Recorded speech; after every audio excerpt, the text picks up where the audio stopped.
Kak. Yes. Jadi Reinhard semester berapa? Semester 9 Kak, ekstra 1. Oke. Iya, jadi saya sih analisa yang iklan BTX Indonesia It's Okay to be Lebay. Infonya dari Kasara, kebetulan malah Kak Syadza malah yang langsung pembuatnya ya. Jadi sebenarnya nggak practically ke pembuatnya, cuman aku involved di situ. Tapi nggak yang merumuskan skrip dan segala macam, lebih ke ngedesain setnya sebenarnya. Oh gitu, mantap deh. Berarti cocok sama saya soalnya dari sisi semiotikanya. Ya udah deh, aku start record ya. Oke. Selamat malam, perkenalkan nama saya Reinhard Dominikus Handojo, NIM 2017-05-02-092, mahasiswa Universitas Esa Unggul Hubungan Masyarakat. Pertama-tama, terima kasih karena telah berkenan untuk menjadi narasumber saya untuk kebutuhan penelitian skripsi saya, analisis semiotika iklan Gojek Indonesia versi BTX Indonesia It's Okay to be Lebay di YouTube. Nah, pertama-tama boleh perkenalkan nama kakak dan apa peran dalam iklan Gojek tersebut ataupun peran kakak dalam beberapa iklan yang lainnya juga boleh. Halo, nama saya Syaza. Saya asisten to art director khususnya kalau misalnya ini specifically di iklan BTX, Gojek BTX. It's Okay to be Lebay. Jadi kalau boleh tahu dari iklan Gojek sendiri tersebut yang BTX ini itu dari Gojek yang bikin atau dari agensi Kak Syadza sekarang di agensi atau di Gojeknya gitu? Oke, jadi sebenarnya aku tuh nggak di klien tuh kita sebutnya si Gojek tuh kita klien berarti ya. Aku nggak di kliennya maupun juga nggak di agensi. Jadi sebenarnya aku tuh tektokannya sama art director dan director. Kebetulan jadi kalau misalnya secara struktur organigram kan Gojek itu sebenarnya kan manggil agensi. Kemarin tuh ada agensi kebetulan. Karena ada juga iklan kan yang nggak pakai agensi kan langsung ke director, langsung ke PH. Nah kalau misalnya ini tuh dari Gojek itu mereka nge-assign agensi dulu. Nah dari agensi kemarin itu ke PH. PH-nya kemudian yang dia nge-assign director, lalu producer, dan juga executive producer. Nah terus dari directornya itu nge-assign art director. Art director DP gitu, director fotografinya gitu, kemudian makeup, gitu. Nah kebetulan aku itu asisten to art director, jadi aku di-assign sama art directornya, di mana aku juga involved di design setnya gitu. Jadi implementasinya lebih ke set sih, untuk misalnya perumusan cerita, lalu kemudian brief awal untuk iklannya sendiri, itu langsung kemarin dari agensi, kemudian ke director sendiri dia akan bikin namanya director's board. Nah, Bible aku, kitab kita lah ibaratnya, itu yang nge-guide aku bikin set, itu director's board gitu. Oh iya Pak. Nah kalau berarti kan kalau dari art director sendiri kan berarti ada nyambung ke sisi semiotikanya. Semiotika Charles Sanders Peirce sendiri itu kan dari dari tanda, terusnya dari objek sama dari interpretannya kan. Berarti mungkin dari objeknya tersebut tuh, dari set tersebut tuh maunya tuh penontonnya itu tuh yang diharapkan itu penonton itu tuh menginterpretasikan apa gitu Kak. Mungkin bisa diceritain di menit-menit tertentu kan mungkin ada yang dari dance-nya, terusnya ada yang dari ibu-ibu yang nggak pakai maskernya gitu. Ada nggak hal-hal tertentu yang ingin disampaikan dan supaya diinterpretasikannya sama dengan yang diharapkan dari pembuat iklannya? Yes, oke. Jadi ide awalnya sebenarnya kalau misalnya dari internal meeting ya, karena kan proses di agency itu pasti akan ada proses sendiri tuh. Nah, proses dari agency ke director itu juga ada proses sendiri, aku yakin. Saya itu panjang banget dari prosesnya, Reinhard. Sampai akhirnya kemudian yang diterima di aku itu adalah yang kita cerna adalah di saat internal meeting. Internal meeting itu adalah isinya directors, producer, assistant producer, kita nyebutnya PA, producer assistant, art director, lalu aku gitu. Terus ada juga co-director sama Astrada. Astrada tuh asisten sutradara. Nah, kalau misalnya dari internal meeting itu di luar dari client to agency apa gimana di luar proses itu tuh yang mau dicapai karena mau ngejar hype kan di sini tuh banyak udah lagi hype banget yang Korea tuh apalagi zaman waktu itu BTS tuh sangat lagi boomingnya dan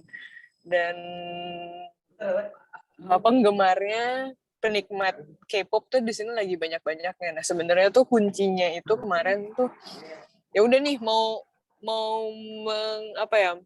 karena masih awal pandemi banget ya. Yes. Jadi mau campaign kalau dari Gojek sendiri campaignnya pengen banget mengkampanyekan dia ada prosedur J3K. Itu tuh J3K tuh jadi si shield-nya prosedural si driver pakai shield, lalu pakai hand sanitizer, lalu pakai disinfektan, nah gitu. Dari Gojek tuh ada prosedur itu. Nah, gimana caranya biar orang-orang menangkap prosedur itu dan menangkap bahwa kalau Gojek nih udah aware loh dengan protokol ini, itu tuh gimana secara cepat, lalu secara visual dan secara yang memang pengen didengar gitu. Dan saat itu yang lagi pengen didengar adalah K-pop rata-rata gitu. Dan di akhirnya pengemasan lagunya pun juga penggalannya kalau misalnya dari awal-awal lagunya kan juga yang kayak jaja gitu kan ya itu mungkin itu pas kayak si direkturnya tuh ngomong kayak kenapa kita nggak dari makanan aja ya karena makanan tuh paling global gitu. Terus abis itu akhirnya dari lagu pun juga It's Okay to Be Loved itu kan lumayan yang kayak catchy gitu. Nah kalau misalnya director jelas ya itu ngomong kayak gitu. Cuman akhirnya kemudian kalau dari secara visual yang kita mau aim itu adalah kalau misalnya dari BTS sendiri kan dia juga lumayan banyak pakai neon. Jadi beneran kita tuh mau nge-highlight-nya si BTS-nya gitu. Tapi gimana caranya biar BTS yang nggak BTS banget, makanya diplesetin jadi BTX gitu. Terus secara set itu kita yang mau bikin sesuatu yang bisa menunjang mereka untuk secara koreografi tuh bisa leluasa joget, tapi juga bisa nge-highlight ininya secara lampu, secara gerakan gitu. Makanya kita pakai bentuk sederhana, yaitu kotak-kotak gitu kemarin. Dan kotak-kotaknya kemarin itu juga disesuaikan sama jumlah personel tuh. Jadi ada 6 kotak apa 7 kotak aku lupa, itu supaya secara koreografi itu juga udah dikoordinasikan dengan ada koreografer juga gitu mau gerakannya gimana. Nah kita akhirnya kayak kayaknya secara desain ada 7 orang pakai yang bisa pakai kotak-kotak yang secara neon bisa nge-highlight persatu personil gitu. Terus kotak-kotak itu juga fleksibel, bisa di reform gitulah, bisa dipindah-pindahin, bisa fleksibel dipindah-pindahin sesuai dengan koreografi mereka gitu. Itu kalau misalnya di set besarnya ya ada kotak-kotak yang neon itu, ada neon yang di ceiling. Lalu kalau misalnya neon yang di ceiling tuh itu menunjang buat dari DP-nya juga sih. Jadi secara konsep lighting kan kalau misalnya kita tuh department-nya ini harus selalu koordinasi. Nah kebetulan saya tuh sangat koordinasinya tuh dengan ini juga dengan director fotografinya di mana lighting kan. Nah konsep lightingnya itu dari waktu itu namanya Bang Jago. Dari Bang Jago tuh coba deh kita pakai neon, banyakin neon segala macam secara desain yang tidak mengganggu set, yang masih juga koheren dengan setnya, ditunjang juga dengan nanti lighting lampunya yang dari belakang itu ada moving head. Itu kita bikin di ceiling tuh bikin pakai LED flex gitu sih. Jadi secara visual dia bisa repetisi secara kotak-kotak gitu. Jadi nggak mengganggu koreografi mereka juga. Setiap orang tetap ter-highlight, tapi secara set nggak overpowering si actors-nya, karena sebenarnya tetap yang mau kita highlight tuh si wajah-wajah Korea itu tuh. Nah kemudian lampu-lampu neon, terus apa ya pokoknya sesuatu yang nyala-nyala tuh di repeat lagi di set-set berikutnya. Kayak kalau misalnya dilihat tuh ada yang lampu-lampu digantung, hand sanitizer digantung. Iya betul, di menit itu ya. pertama kalau nggak salah, pertama-tama tuh ada itu opening scene-nya hand sanitizer digantung. Itu sebenarnya statement dari direkturnya kayak dia sih pengen ngomong aja nih biar orang-orang mau pakai hand sanitizer berapa pentingnya ya, makanya biar di secara visual nih kayak hand sanitizer terus si aktor Koreanya bermain di antara hand sanitizer gitulah. Terus tetap pakai neon juga kan, pakai goggle neon gitu si kacamatanya, face shieldnya neon juga gitu lah. Terus apa lagi ya, ada yang di pintu yang dia bebersih yang apa yang aku lupa deh, si mobilnya didisinfektan tadi kan juga ada neon lagi gitu. Kalau itu hanya ambience untuk ini aja sih, secara pesan hanya mau meng-highlight bahwa mobilnya didisinfektan loh gitu. Tapi lampu neonnya secara sket sih itu hanya untuk menunjang kayak masih tetap inline nih dengan neon-neonnya gitu. Terus ada apa lagi ya? Setnya tuh ada yang ada orang misalnya pakai bling-bling, pakai wastafel bling-bling yang digantungin di kalungin. Iya, ada. Itu tuh cuma ya karena mau meng-highlight bling-blingnya Korea K-pop aja sih, gimana bikin statement dan pesan bahwa kayak oke dimanapun lo mesti bisa cuci tangan nih kayak gitu, cuci tangan lo di mana aja. Jadi dan secara koreografi juga dia masih bisa yang kayak gerak gitu kan, dengan bisa bermain dengan si bling-bling wastafel itu. Dan lagi kenapa dibikin bling-bling ya supaya masih koheren dengan K-pop style yang bling-bling, dan itu sih ya bling-bling ya bahasanya kayak gitu lah. Jadi terus kalau apa lagi ya? Yes. Kalau dalam pembuatan iklan tersebut Kak, biasa melibatkan sekitar berapa orang dan berapa lama gitu dalam pembuatan iklannya? Kalau durasinya itu iklan yang cukup cepat tuh. Maksudnya kalau misalnya iklan tuh kita terhitung prep 2 minggu sebelum syuting ya. 2 minggu sebelum syuting itu aja tuh itu cukup, itu hitungannya udah lama. Nah itu kalau nggak salah aku lupa, aku seminggu sebelum syuting. Jadi hari ini cek lokasi, gambar dalam waktu 3 hari, terus final PPM. PPM tuh apa Pak? Oh ya, final PPM tuh final pre-production meeting. Terus 2 hari kemudian shootnya kalau nggak salah 2 hari apa 3 hari ya, aku itu lupa banget. Nah yang hari sebelumnya itu sebelum kita cek lokasi itu ada namanya first PPM. Itu first PPM tuh adalah berarti first pre-production meeting. Nah itu tuh yang dibawa cari reference gitu.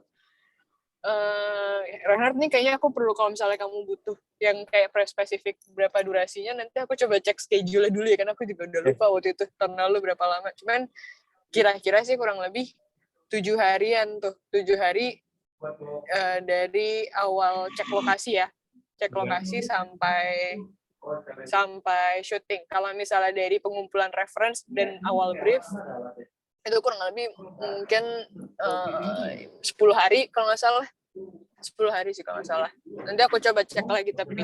Jadi dalam pembuatan iklan itu dari meeting dulu, baru final meeting, baru eksekusi, baru jadi gitu Kak ya? Iya, jadi tuh kita kalau misalnya pembuatan iklan ada namanya ada pre-production, lalu ada production dan ada post-production. Nah di pre-production itu kita gaining data sebenarnya, cari reference. Terus setelah cari reference kita bawa tuh ke meeting pertama sama klien. Jadi ibaratnya kita nyebutnya first PPM. Nah di first PPM itu tuh ibaratnya ngebaca nih klien maunya apa nih dengan reference yang dikasih, itu oke apa enggak. Itu direct, itu yang first itu reference yang dibawa tuh dari departemen art yang akan ngumpulin reference, departemen wardrobe pun juga akan bawa reference, departemen lighting Tapi kalau lighting biasanya itu dari directors yang ngasih reference, bukan DP-nya. Directors akan ngumpulin reference lighting, terus akan bikin story directors board gitu. Terus jadi itu dari agensi akan udah ngeluarin storyboard udah, cuman akan dibikin board lagi oleh director, jadilah director's board. Nah, itu yang dibawa ke first PPM. Kemudian setelah first PPM itu kan udah ada tuh referensinya mana aja yang dipilih. Klien tuh akan milih referensinya lebih suka kesini loh gitu deh. Nah, setelah itu kita cek lokasi. Nah, setelah cek lokasi itu kita bikin set drawing. Kita ngedesain setnya akan seperti apa. Kalau dari departemen art ya, setnya akan seperti apa, propertinya apa aja yang akan dibawa, real props-nya, lalu cara bikinnya nanti kira-kira akan pakai material apa, kayak gitu-gitu. Itu dari departemen art akan seperti itu. Dari departemen wardrobe pun juga sama. Dia kan akan mengsketsakan akan seperti apa nih si baju-bajunya yang akan dipakai, akan fitting. Udah nyampe fitting bahkan kalau udah final PPM tuh. Udah nyampe situ, semua hasil itu, lalu talent juga, si talent coordinator akan ngumpulin talent siapa aja nih yang cocok gitu, yang akan bisa jadiin actor dan actors di sini, di iklan ini. Terus dari orang lokasi pun juga akan ngasih pilihan lokasi gitu. Kalau misalnya klien mentahin lagi lokasinya, ya dia harus cari lagi gitu. Nah, udah tuh semua bahan-bahan itu, data-data itu dibawalah ke final meeting. Kita nyebutnya FPPM, final PPM, final pre-production meeting. Setelah final pre-production meeting, kita udah di-approve. Kalau udah di-approve, masuklah set day. Jadi pembuatan set lah gitu. Itu memakan waktu mungkin 2 hari sampai 3 hari gitu. Kalau misalnya sehari sih bisa, cuman yang kerja nggak sehat banget aja, bisa nyampe 24 jam. Jadi rata-rata 2 hari sampai 3 hari kalau sekarang setelah pandemi ya. Kalau sebelum pandemi mah dulu sekali sehari syuting bisa banget tuh kayak gitu. Sekarang rata-rata orang berpikir untuk kayak oke, lebih sehat deh kayak gitu. Terus udah baru akhirnya syuting. Nah, itulah masa production. Selama hari syuting tuh itu disebutnya production. Itu syuting tuh rata-rata kalau sekarang ya, itu 2 hari sampai 3 hari juga, atau sehari pun juga bisa gitu. Sehari, 2 hari, 3 hari. Yang nentuin jadwal kayak gitu tuh produsernya. Jadi ini kira-kira untuk load iklan segini berapa hari syuting nih gitu. Nah, itu produser yang ngatur. Udah, akhirnya kita selesai syuting itu masuk ke post production. Post production itu yang kerja adalah orang editing, terus VFX, CGI, lalu ya pokoknya editan itu dalam proses editing sebenarnya juga panjang lagi sih, ada offline editing, ada online editing gitu-gitu, cuman itu teknis banget lah gitu. Tapi kita nyebutnya kalau post production itu adalah masa-masa editing. Nah, setelah editing selesai, di present ke klien suka, udah tayang. Tapi tayang itu nanti udah tergantung klien mau ngejualnya iklannya kemana aja. Tapi tanggung jawab orang produksi, tanggung jawab director itu dari pre-production sampai post-production. Masalah distribusi dan apa itu udah klien. Gitu. Iya. Jadi kalau misalnya menurut Kak Syadza sendiri, misalnya iklan nih, kayak iklan Gojek ini kan udah ditonton sampai 24 juta orang. Okay. Apakah kesuksesan tersebut, apakah 24 juta orang itu cukup berhasil, ataukah kapasitas keberhasilan suatu iklan bukan hanya dari yang nonton aja gitu? Kayaknya bukan sih ya. Kayak ya itu sebenarnya kalau misalnya aku kan jatuhnya sebenarnya pembuat dalam pembuatnya, cuman secara taktis marketnya sebenarnya kan bukan kapasitas aku ya. Iya, cuman tapi kalau misalnya aku secara penonton, aku jatuhnya juga jadi menempatkan aku sebagai penonton sih. Kalau misalnya aku nonton iklanku ditonton sekian banyak orang, kayaknya sih enggak yang ya secara kurun waktu berapa hari itu booming secara ya booming atau nempel lah, setidaknya nempel secara ibaratnya secara lagu pun juga itu nempel kan, it's okay to be low. Itu aku beberapa kali sering banget denger orang ngomong easy listening gitu kan, denger orang nyanyi itu tuh sering banget gitu. Bahkan anak kayak art directorku juga di rumah katanya nyanyi itu mulu gitu. Jadi kayak itu lumayan nyantol ya gitu. Tapi kalau misalnya campaign-nya berhasil atau tidak, kayaknya itu masalah konsistensi sih. Kayak ibaratnya tapi ini udah sebenarnya bukan ranah aku sih, ini udah jauh ranah marketing orangnya. Cuman kalau misalnya secara sebagai penikmat, ibaratnya kayak teh botol tuh cukup iklan yang cukup konsisten, apapun minumannya, apapun makanannya, minuman teh botol sosro, karena dia konsisten dari dulu sampai sekarang tuh ngomongnya itu terus tagline-nya. Kalau misalnya Gojek yang it's okay to be lebay-nya, kayaknya sih ya oke, dia beberapa waktu kemarin dia bisa nempel lah, cuman se-impactful apa kayaknya sih nggak terlalu impactful ya, karena ya selama sekarang, apakah sampai sekarang Gojek masih menerapkan shield-nya gitu kan, tidak juga gitu. Apakah sampai sekarang Gojek masih taat protokol kan juga tidak, dan campaign yang It's Okay to be lebay kan hanya berhenti pada tahun 2019, maksudnya hanya sekali aja gitu ditonton orang. Kalau misalnya kayak misalnya iklan utama ya. Iya betul, itu hanya campaign sesaat. Kalau misalnya iklan berikutnya ada lagi It's Okay to be lebay lagi, kayaknya itu cukup yang akan bisa lebih impactful gitu. Tapi kayaknya kalau misalnya itu secara lagu aja sih dia nempelnya ya.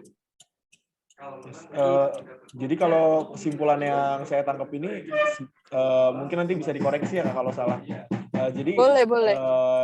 Dari agensi dan klien kakak ya itu di pihak ini adalah Gojek Indonesia itu ingin menyampaikan dua pesan, yaitu kalau dari pesan secara layanan masyarakat, Gojek ini ingin menyampaikan protokol-protokol kesehatan yang harus dilakukan saat pandemi COVID-19. Tapi dari satu sisi juga Gojek ingin menyampaikan dan membangun kepercayaan kepada masyarakat bahwa Gojek ini telah menjalankan protokol-protokol kesehatan bagi mitra-mitranya, yaitu yang ada di dalam situ kan ada Gokar dan Gojek. Nah, salah satunya itu yang ingin disampaikan dan ditekankan dari sisi membangun kepercayaan masyarakatnya itu, yaitu protokol kesehatan dari Jack-nya itu ya Kak, J3K ya. Betul Iya, nggak? betul. Mengarahnya ke situ ya kesimpulan dari iklan ini ya? Iya, betul banget. Jadi emang J3K. Jadi pas selama syuting pun juga benar-benar kayak mereka harus stiker J3K-nya mana? Ini J3K-nya mana? Ini J3K-nya mana? Gitu. Karena itu yang mau di-highlight. Yes. Dan disampaikannya dalam bentuk yang sedang booming saat itu adalah tanda kutip terinspirasi dari boy band Korea gitu yang sedang booming saat itu, BTX, untuk dengan tujuannya mengambil hati masyarakat yang saat itu sedang happening di BTX gitu Kak ya. Iya betul. Oh tadi juga Reinhardt nanya kenapa tiba-tiba ada ibu-ibu lewat gitu kan? Yes. Itu tuh gara-gara ntar aku lupa, jadi pakai helm nggak sih waktu itu di iklannya? Nggak pakai helm. Nggak pakai helm kan? Oke. Yeah. Jadi itu tuh ide dari si direkturnya. Jadi kalau iklan kan emang suka tiba-tiba kayak iya ya, direktur tuh kayak gini oke nih gitu.